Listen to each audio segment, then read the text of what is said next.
محترم بزرگوں، بھائیوں اور ساتھیوں، اللہ جل شانہ عظمہ نوالہ نے عید کا تہوار عطا فرمایا ہے، اور اس تہوار کے پیچھے در حقیقت عبادت، ریاضت، ذکر الہی، تلاوت، اللہ کو راضی اور خوشنودی، اس کے اختیار کیے جانے کے اعمال کیے جانا، یہ سب چیزیں ہیں۔ ماہ مبارک جو ہم سے رخصت ہوا ہے وہ بہت قیمتی لمحات تھے، دن کے بھی اور رات کے بھی، اور ایسے کہ جو پورے سال میں یہ فضائل، یہ مناقب، یہ خصوصیات اس میں نہیں پائی جاتی جو اس ماہ مبارک میں پائی گئی۔ حضرت ابو سعید خدری رضی اللہ تعالیٰ عنہ نقل کرتے ہیں، سید الشہور شہر رمضان وأعظمها حرمة ذو الحجہ، یعنی تمام مہینوں کا سردار ماہ مبارک ہے، رمضان المبارک ہے۔ حضرت ابو امامہ باہلی رضی اللہ تعالیٰ عنہ روایت کرتے ہیں کہ رسول پاک صلی اللہ علیہ وسلم نے فرمایا، ان للہ عز وجل عند کل فطر عتقاء، یعنی ماہ مبارک میں ہر روز افطار کے وقت اللہ تعالیٰ شانہ کی طرف سے ایمان والوں کو جہنم سے رہائی اور چھٹکارا عطا کیا جاتا ہے۔ اور ایک حدیث پاک میں یہ بھی فرمایا گیا ہے، لِكُلِّ شَيْءٍ زَكَاةٌ وَزَكَاةُ الْجَسَدِ الصَّوْمُ، یعنی ہر چیز کی زکوٰۃ ہوا کرتی ہے اور بدن کی زکوٰۃ روزہ ہے۔ اور ایک حدیث پاک میں روزے کو نصف صوم کہا گیا ہے کہ آدھا صوم روزہ ہے۔ ایک حدیث پاک میں حضرت ابو امامہ باہلی رضی اللہ عنہ روایت کرتے ہیں کہ میں رسالت میں آپ علیہ السلام کی خدمت عالیہ میں حاضر ہوا، میں نے عرض کیا، مرنی بامر آخذہ عنک، فقال علیک بالصوم، میں نے آپ علیہ السلام سے عرض کیا کہ مجھ کو کوئی ایک اہم کام، ایسی اہم بات بتلا دیجیے کہ میں مضبوطی سے اس کو تھام لوں، کبھی چھوڑوں نہیں۔ آپ نے فرمایا روزہ کو لازم پکڑ لو، فإنہ لا مثل لہ، اس لیے کہ اس جیسا کوئی دوسرا عمل نہیں ہے۔ ایک حدیث پاک میں فرمایا گیا ہے کہ رسول پاک صلی اللہ علیہ وسلم نکلے فإذا أناس فی رمضان یصلون فی ناحیۃ المسجد، آپ علیہ السلام نے رات میں دیکھا مسجد نبوی کے اندر لوگ الگ پڑے ہیں اور نمازیں پڑھ رہے ہیں۔ آپ نے ارشاد فرمایا کہ ما هؤلاء فقیل هؤلاء ناس معهم قرآن وأبي بن كعب يصلي وهم يصلون بصلاته، عرض کیا گیا کہ اللہ کے رسول یہ حفاظ حافظ قرآن ہیں، قرآن کریم پڑھ رہے ہیں، نماز ابی بن کعب پڑھا رہے ہیں، یہ ان کے پیچھے نماز پڑھ رہے ہیں۔ آپ نے ارشاد فرمایا کہ بہترین عمل ہے جو انہوں نے کیا، اصابوا ونعم ما صنعوا، جو انہوں نے عمل کیا اختیار کر رکھا وہ بہتر ہے۔ یہ ماہ مبارک ہم سے اس مبارک عمل تراویح کو لے کر کے بھی رخصت ہو گیا ہے۔ روزہ رکھنا فرض ہے۔ اگر کوئی شخص کسی بیماری، آزاری، مسافرت کی وجہ سے روزہ نہ رکھ سکے تو اس کی قضا کرنا اس کے اوپر لازم ہے، اور اگر کوئی شخص قضا بھی کرنے کے لائق نہیں ہے، اس کو مرض ایسا لائق ہے کہ وہ قضا کر ہی نہیں سکتا، تو اس کے ذمہ لازم ہے کہ وہ فدیہ ادا کرے۔ حدیث پاک میں کہا گیا ہے کہ انس بن مالک رضی اللہ تعالیٰ عنہ کبیر حتی لا یقدر علی الصیام فکان یقتدی، انس بن مالک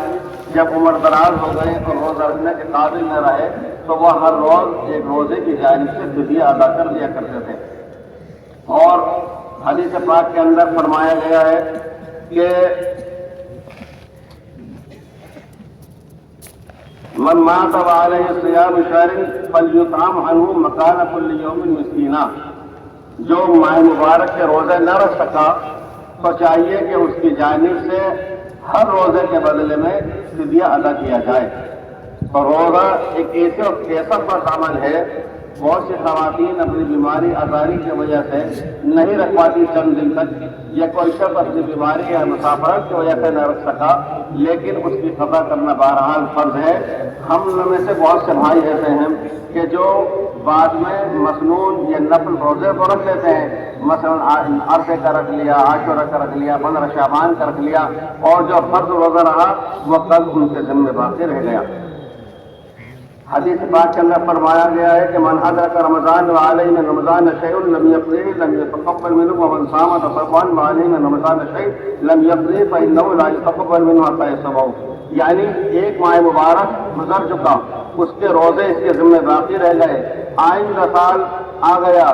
اور اب وہ آئندہ سال کے روزے رکھ رہا ہے، تو اس حدیث پاک میں یہ زجر و توبیخ کی گئی ہے، یہ تنبیہ کی گئی ہے کہ جس طرح اس رمضان کے روزے کی قبولیت ہونی چاہیے تھی وہ اس اعتبار سے اس اعلیٰ درجے کی نہیں ہو سکے گی، اس لیے کہ پچھلے سال کے اس کے ذمہ تک باقی چلے آ رہے ہیں۔ اسی طریقے سے ایک حدیث میں یہ بھی کہا گیا ہے کہ جو شخص نفل روزہ رکھ رہا ہے اور فرض روزہ اس کے ذمہ باقی چل رہا ہے تو وہ قابل قبول نہیں ہوگا۔ مطلب یہ ہے کہ گرچہ وہ روزے کی ادائیگی تک کا ہو جائے گا، لیکن جو اجر و ثواب جو فضیلت اس کی حاصل ہونا چاہیے تھی وہ اس کے رتبے میں نہیں رہ سکتی۔ اس ماہ مبارک کے اندر ہم سے اعتکاف بھی چلا گیا، لیلۃ القدر بھی کی گئی۔ حضرت ابن عباس رضی اللہ عنہ نے روایت کرتے ہیں کہ آپ نے فرمایا مسجد کے بارے میں ہوا ہوا یعکف الذنوب ویجری له من الحسنات کعامل الحسنات کلھا، کہ معصیت کرنے والا تمام گناہوں سے بچا رہتا ہے اور اس کو ہر اس عمل کا اجر و ثواب دیا جاتا ہے، لکھا جاتا ہے جو دیگر حضرات کیا کرتے ہیں، اور یہ اعتکاف کی وجہ نہیں کر سکا ہو۔ حضرت ابو ایوب انصاری روایت کرتے ہیں کہ آپ نے ارشاد فرمایا من صام رمضان ثم اتبعه بست من شوال كان كصيام الدهر، یعنی جو شخص شوال کے مہینے میں 6 روزے رکھ لے تو ایسا ہے جیسے اس نے زندگی بھر روزہ رکھا۔ اور دوسرے حدیث پاک کے اندر یہ خود ارشاد کیا گیا ہے صیام شہرین بعشرۃ اشہر وستۃ ایام بعدہن بشہرین وقد تلک تمام السنہ، یعنی اللہ تعالیٰ کے ہاں ہر نیکی کا بدلہ 10 گنا ہے۔ جب 30 دن کے روزے رکھ لیے گئے تو وہ 300 دن ہو گئے، اور 6 دن کے روزے رکھ لیے گئے وہ 60 دن ہو گئے، 360 دن کے روزوں پہ اس کو ثواب مل رہا ہے۔ اس ماہ مبارک کے اندر بہت قیمتی شب گزری ہیں، راتیں گزری ہیں، لیکن ایسا نہیں ہے کہ وہ ماہ مبارک کے ساتھ بھی رخصت ہو گئی ہوں، جیسے پوری رات کی جو خصوصیت فطرت ہوا کرتی تھی وہ نہ رہی، لیکن جیسے رات کے اندر کچھ لمحات ایسے ہوتے ہیں جو زندگی میں انسان سے میسر رہتے ہیں۔ اسی لیے حدیث پاک کے اندر یہ بات بیان کی گئی ہے کہ ان فی اللیل لساعۃ لا یعاقب یسأل اللہ خیر من امر الدنیا والآخرہ الا اعطاہ وذلک کل لیلہ، یعنی ہر رات اللہ کے جانب سے رات کے اندر ایسا متعین ہے، ایمان والا جب مانگتا ہے پروردگار اس کا نوازتا ہے۔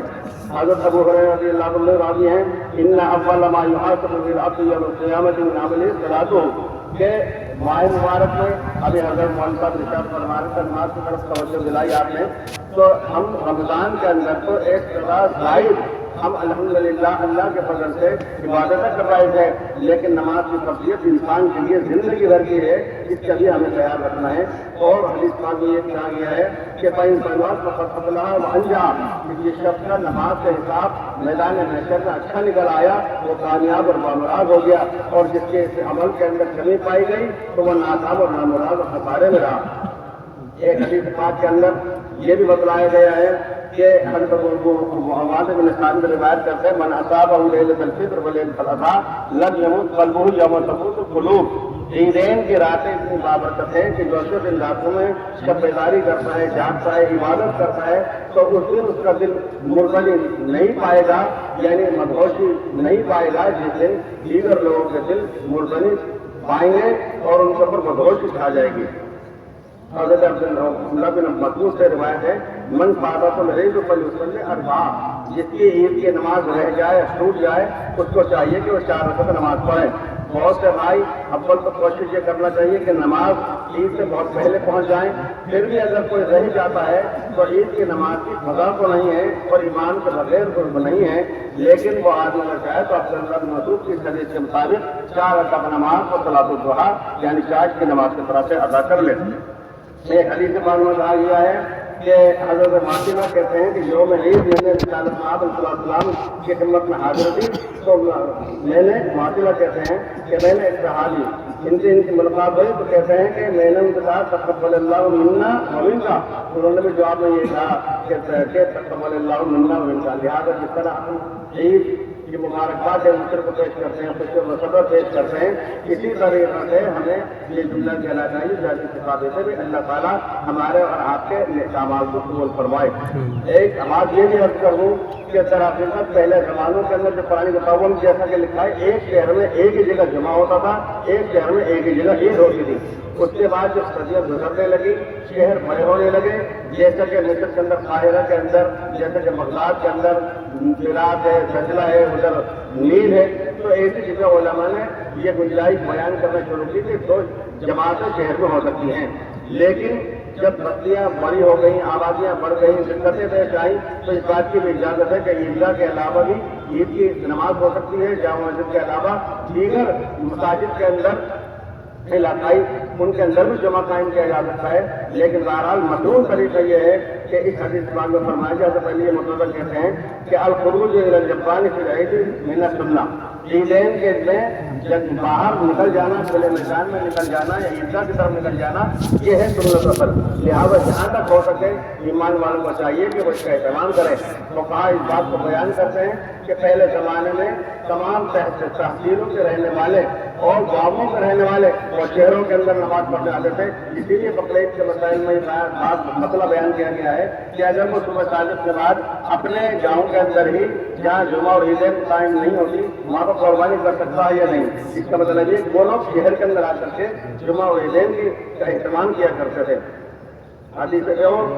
یہ عید کی نماز اس کے اندر بسا اوقات آنے والوں کی امام کو وہ نہیں پا پاتے، پہلے رکن نکل جاتی ہے، تکبیر نکل جاتی ہے، اگر آنے والا آئے اور تکبیر روایت ہو جائیں تو آنے والے کو چاہیے کہ وہ جلدی سے تکبیر تحریمہ کہنے کے بعد بھی 3 زائد تکبیریں کہہ لے اور امام کے ساتھ شامل ہو جائے۔ اگر امام رکوع میں بھی چلا جاتا ہے تو اس کو چاہیے کہ تکبیر تحریمہ کہہ کر کے رکوع کے اندر شامل ہو جائے اور رکوع کے اندر بھی وہ بغیر ہاتھ اٹھائے تکبیرات زائد 3 مرتبہ کہہ لے۔